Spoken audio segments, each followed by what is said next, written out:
आज हम करेंगे एनसीईआरटी के कुछ न्यूमेरिकल जो इलेक्ट्रिक पोटेंशियल टॉपिक से रिलेटेड है आपके। तो ये है पहला न्यूमेरिकल कि 2 पॉइंट चार्ज इतना एंड इतना are located 16 centimetre apart at what point on the line joining the two charges is the electric potential is zero. ठीक है, तो ये इस तरीके के क्वेश्चन आपके इलेक्ट्रिक फील्ड में भी किए थे हमने कि दो चार्ज दिए थे, उनके बीच में कहाँ पर इलेक्ट्रिक फील्ड जीरो होगा, इस तरीके के। तो सेम उसी तरीके के पैटर्न में होगा आपका। तो मान लेते हैं आपके पास ये देखो, ये मैंने ड्रॉ कर दिया, ये है पहला वाला चार्ज 5 × 10⁻⁸ कूलम वाला, और ये दूसरा वाला -3 × 10⁻⁸ कूलम। हम मानते हैं कि इधर पर इसका नाम पी पॉइंट कह देता हूँ मैं, वो मानते हैं कि पी पॉइंट पर क्या है, इलेक्ट्रिक पोटेंशियल क्या है, जीरो है। और यहाँ से लेकर यहाँ तक की डिस्टेंस कितनी है, एक्स। तो बची हुई डिस्टेंस कितनी होगी, देखो पूरी डिस्टेंस कितनी है, 16 सेंटीमीटर ना पूरी डिस्टेंस, तो बची हुई कितनी हो जाएगी, 16 - x। ठीक है, ये पूरी की पूरी डिस्टेंस कितनी थी, 16। तो ये आप लोग मानोगे, लिख सकते हो आप लोग कि let at P electric potential is 0 and a इसका नाम b and AP equal to x, BP equal to 16 - x। ठीक है, इतना। ये दोनों सेंटीमीटर्स में होंगे क्योंकि ये डिस्टेंस आपके सेंटीमीटर में दे रखी है। तो जब हम सॉल्व करेंगे जो आंसर आएगा x, उसकी वैल्यू सेंटीमीटर में आएगी, इतना याद रखना। ठीक है, तो हमें निकालना है पी पॉइंट पर पोटेंशियल क्या होना चाहिए आपका, जीरो। अब देखना, पी पॉइंट पर पोटेंशियल जीरो कहने का मतलब कि इसकी वजह से यहाँ पर जितना पोटेंशियल होना चाहिए सेम उतना ही इसकी वजह से भी होगा यहाँ पर पोटेंशियल, तभी तो जीरो होगा ना आपका। इसकी वजह से जो पोटेंशियल होगा वो प्लस में होगा, या सिंपल से चलो पी यहाँ पर देखो, समझना आपका। देखो पोटेंशियल थोड़ा लंबा कर लेते हैं, फिर मैं बताऊँगा आप छोटा कैसे करोगे। Potential at P due to A की वजह से पोटेंशियल कितना होगा, वो हो जाएगा V1 = 1/4πε0 चार्ज।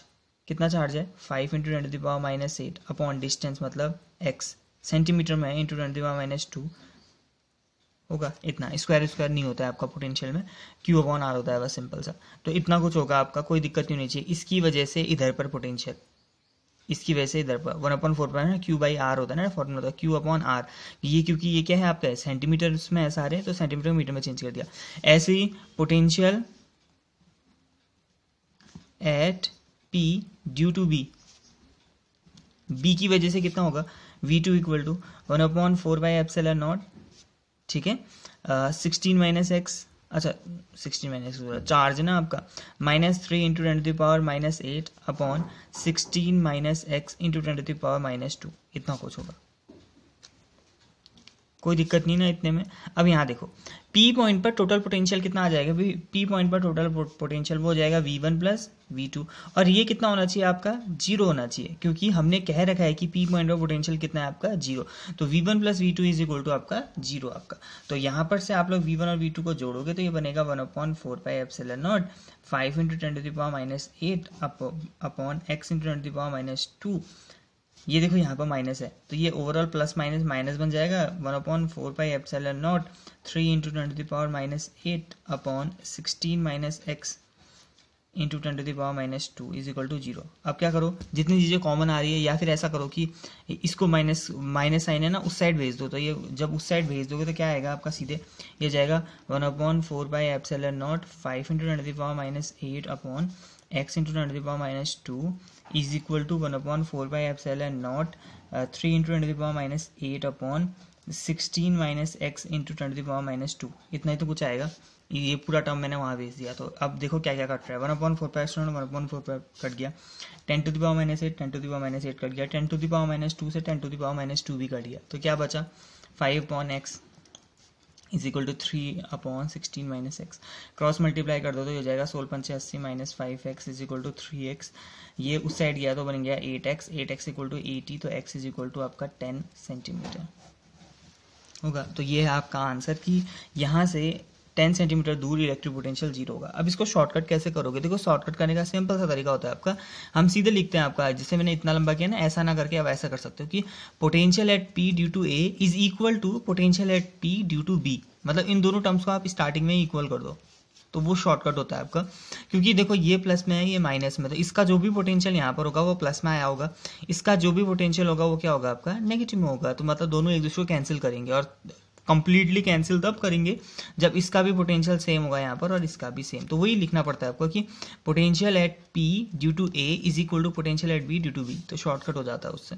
वैसे ये भी ठीक है, उतना लॉन्ग भी नहीं है, ठीक है। अब नेक्स्ट क्वेश्चन है आपका रेगुलर हेक्सागन, ये भी एनसीईआरटी के हैं यहाँ सारे, ठीक है। A regular hexagon of side 10 centimetre has a charge of 5 microcoulomb at each of the it's vertices, compute electric potential at the centre of the hexagon. तो हेक्सागन में बना लेता हूँ। देखो रेगुलर वर्ड कभी भी आता है ना आपका, तो रेगुलर का मतलब होता है कि साइड उसकी बराबर है, हेक्सागन मतलब 6 साइड वाला, और रेगुलर मतलब सारी साइडें बराबर। तो ये कुछ इस तरीके से मैं बना लेता हूँ।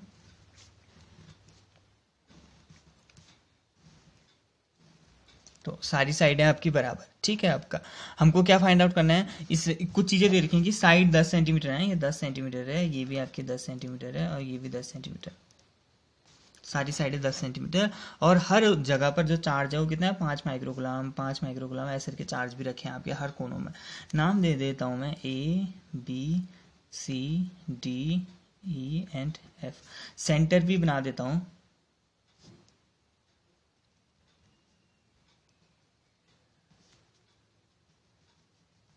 ठीक है। ये सेंटर हो गया, मान लो ओ।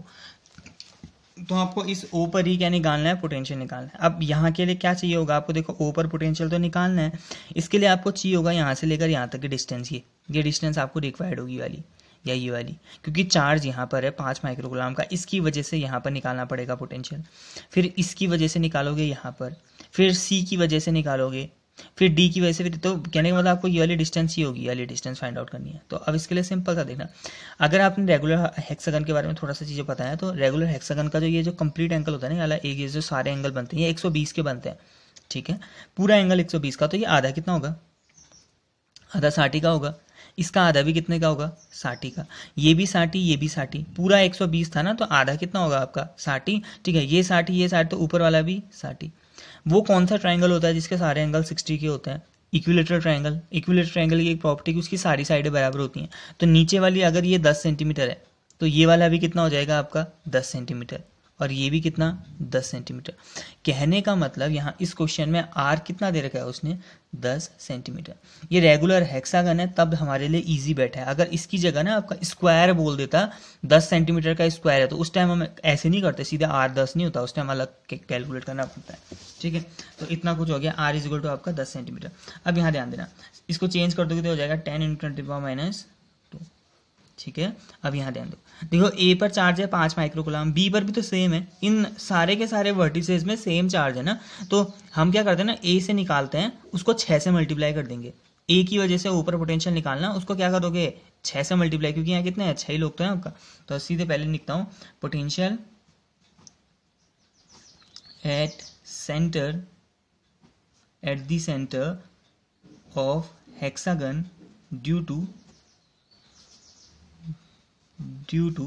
ए, तो वो हो जाएगा v इज इक्वल टू, या v1 कह देता हूँ चलो, 1/4πε0 q/r। करो सॉल्व, 9 × 10⁹ मल्टीप्लाई बाय q कितना है, कितना चार्ज रखा है 5 माइक्रोकूलम मतलब 10⁻6, और ये है 10 × 10⁻²।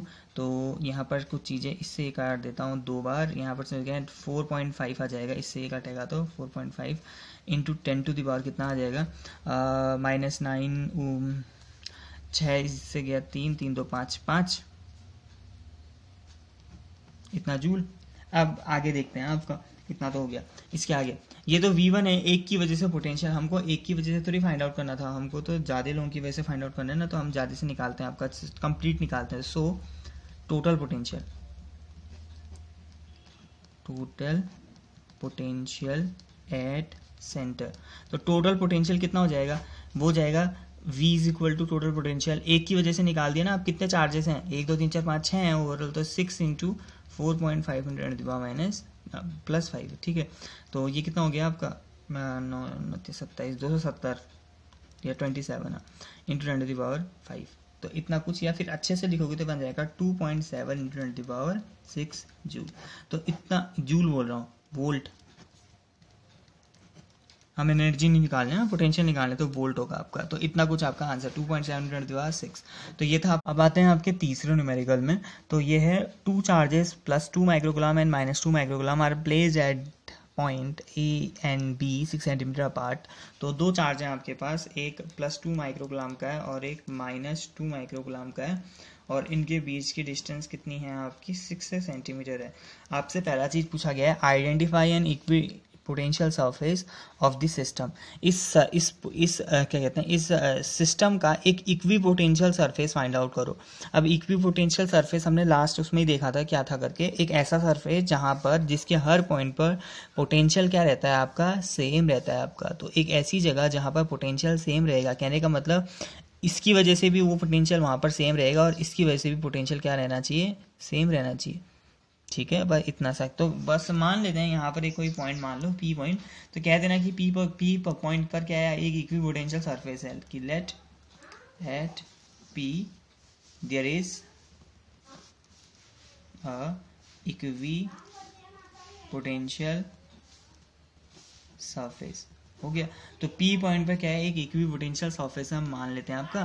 तो यहाँ से क्या ले हो जाएगा, यहाँ से बस इतना सा हो जाएगा कि इसकी वजह से यहाँ पर पोटेंशियल और इसकी वजह से यहाँ पर दोनों सेम होगा, तभी तो आपका इक्वी पोटेंशियल सरफेस है आपका। तो सीधे ऐसा कर देना 1/4πε0, ये वाला चार्ज मतलब 2 माइक्रोग्राम 10⁻⁻6 अपॉन, इसको मान लेना x वाले डिस्टेंस को, तो ये जाएगा x इज इक्वल टू 1/4πε0 ये वाला चार्ज -2 इंटू 10⁻⁻6 अपॉन, ये वाली डिस्टेंस कितनी हो जाएगी 6 - x ना, यहाँ पर तक x है तो बचा हुआ 6 - x। ठीक है, तो इसको सॉल्व करोगे तो आपका आंसर आ जाएगा। ठीक है, वैसे ये जो आंसर आएगा नहीं 3 सेंटीमीटर आपका आंसर ओवरऑल आएगा आपका, क्योंकि एकदम बीच में क्या होता है आपका पोटेंशियल। ठीक है, यहाँ पर माइनस नहीं लोगे, अभी माइनस नहीं लोगे क्योंकि हमने इक्वल टू साइन लगा दिया है आपका, एक ही तरफ लेते तब होता वैसा। ठीक है, तो इसको सॉल्व करोगे तो सारी चीज़ें कट जाएंगी, ये ऊपर का कट जाएगा पूरा का पूरा, ये वाला भी कट गया, तो यहाँ से आ जाएगा 1/x is equal to 1/6 - x। तो उस साइड भेजोगे तो आ जाएगा 6 - x इक्वल टू x, यहाँ पर से 2x इक्वल टू 6 या फिर x इक्वल टू आ जाएगा 3। तो एकदम बीच में क्या होगा, इक्वी पोटेंशियल सरफेस मिलेगा, और बीच में इक्वी पोटेंशियल सरफेस मिलेगा, उसमें पोटेंशियल होगा कितना, 0 होगा। ठीक है भाई, इतना सा। अब second part, what is the direction of electric field at every point of this on this surface. इस सरफेस में बोल रहे हैं आपका, या इसके अराउंड आपका क्या बोल रहे हैं, what is the direction of electric field at every point on this surface. अच्छा, हर जगह पर, इस सरफेस के हर जगह पर इलेक्ट्रिक फील्ड की डायरेक्शंस बतानी है आपका। तो इसके लिए बस एक डायग्राम बनाओगे आप लोग, बी पॉइंट में बनाता हूँ। इसके लिए डायग्राम ऐसे बनाओगे आप लोग, दो चार्ज बनाना, यहाँ पर लिख लेना +2 माइक्रोकुलम और वहां पर लिखोगे -2 माइक्रोकुलम। अब यहाँ ध्यान देना, देखो प्लस वाले से इलेक्ट्रिक फील्ड लाइंस कैसे निकलती हैं, ऐसी तो निकलती हैं,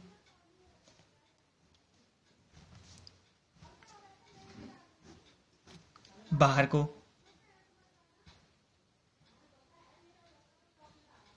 ठीक है, और वहां पर क्या होता है, माइनस वाले में होता है अंदर को। तो यहाँ पर से क्या करोगे ना आप, बस ये वाली लाइंस निकालना और सीधे इससे मिला देना। ये वाली लाइन लेके आओगे और इसको घुमा के इसमें डाल देना। ठीक है, ये वाली लाइन को भी मिलाओगे और घुमा के इसमें। हमने ये पढ़ रखी ना प्रॉपर्टी की, प्लस से निकलती है माइनस की तरफ को जाती है। अब दोनों अगल बगल में रखा है तो क्या होगा, प्लस से इलेक्ट्रिक फील्ड लाइन निकलेंगी और माइनस में चले जाएंगी आपका। तो यहाँ पर से इसको घुमाना मत, ये बहुत आपका वो है, ऐसे ही आपका ये भी घूमती हैं लेकिन बहुत दूर जाके घूमेंगी आपका, इतनी नज़दीक नहीं, ऐसे ये। ठीक है, तो इस तरीके से आपका ये डायग्राम बन जाएगा। हाँ, तो हमारा इसके आसपास देखो, इस पॉइंट पर किसी ने पूछा, यहाँ पर पूछा तो यहाँ पर एक और लाइन बना लोगे, इधर पर पूछेगा तो ऐसे करके एक और लाइन। तो हर जगह आपको इलेक्ट्रिक फील्ड की डायरेक्शन मिल जाएगी आपका। जैसे इस पॉइंट पर इलेक्ट्रिक फील्ड की डायरेक्शन है ये, इस पॉइंट पर इलेक्ट्रिक फील्ड की डायरेक्शन ये ठहरी। ठीक है, हर पॉइंट पर आपकी इलेक्ट्रिक फील्ड, जहाँ अगर मैंने यहाँ पर नहीं बना रखा, यहाँ पर किसी ने पूछा तो आप एक लाइन मिला दोगे ना, ऐसे करके मिला दोगे तो आपको पता चल जाएगा क्या डायरेक्शन है वहाँ पर इलेक्ट्रिक फील्ड की। तो वही क्वेश्चन था आपको, तो बस एक ऐसा ही आपका क्या बनेगा, सिंपल सा डायग्राम बनेगा। ठीक है, अब आता है आज का लास्ट क्वेश्चन आपका, एनसीईआरटी का ही है, ये भी अच्छा क्वेश्चन है। Charge of 8 microcoulomb is located at the origin में लोकेटेड है। Calculate the work done in taking a small charge of इतना फ्रॉम P to Q। तो P to Q V point इतना, मतलब इस पॉइंट से लेके आ रहे हैं। तो पहले मैं डायग्राम बनाता हूँ, फिर आपको समझ में आ जाएगा। तो ये मैंने कुछ डायग्राम बना दिया। यहाँ पर ये 1 ये 2 है, क्या मानो इसको 2 मान लेता हूँ, ठीक है।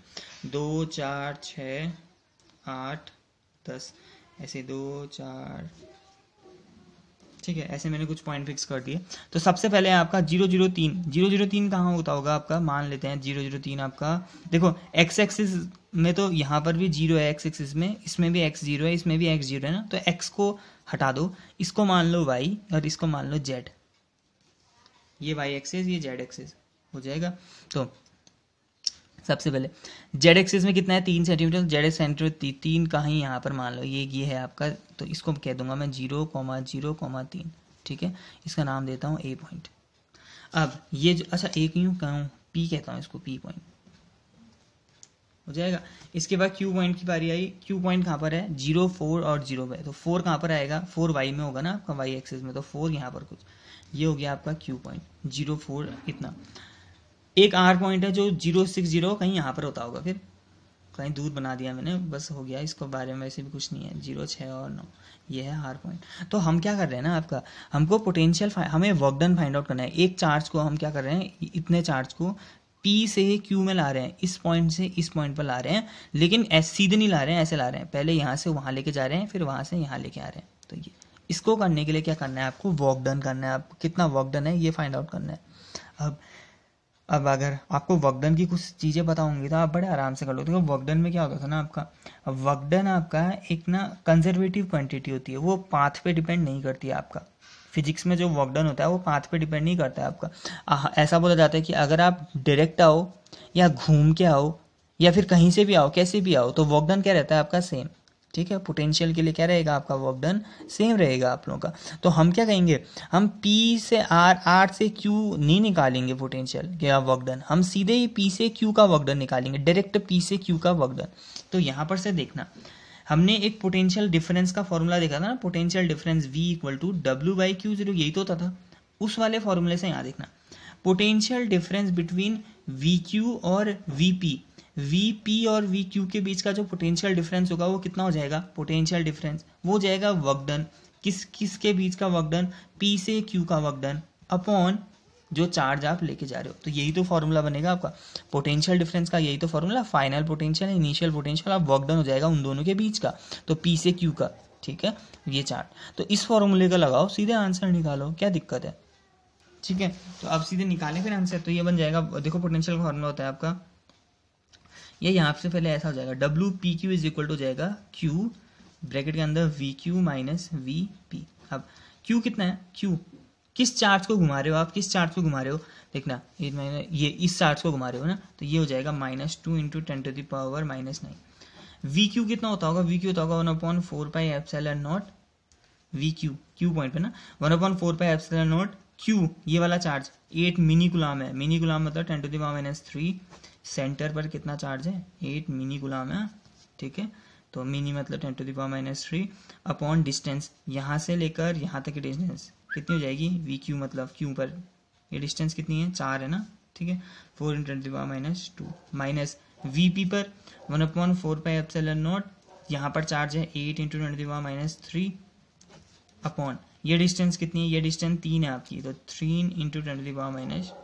तो ऐसा कुछ, तो इसको आप सॉल्व करोगे और आपका आंसर आ जाएगा। पहले तो इसमें क्या करोगे, कॉमन लेना, जो चीज़ें कॉमन आ रही है, जैसे 1/4π 1/4 वो कॉमन आ जाएगा, 10⁻³ -2 कॉमन आ जाएंगे, फिर अंदर देखना क्या क्या बच रहा है, कट कुट के इसका आंसर लगभग आपके पास आएगा 1.2 जूल, कुछ इतना आपका ये आंसर होगा, ठीक है।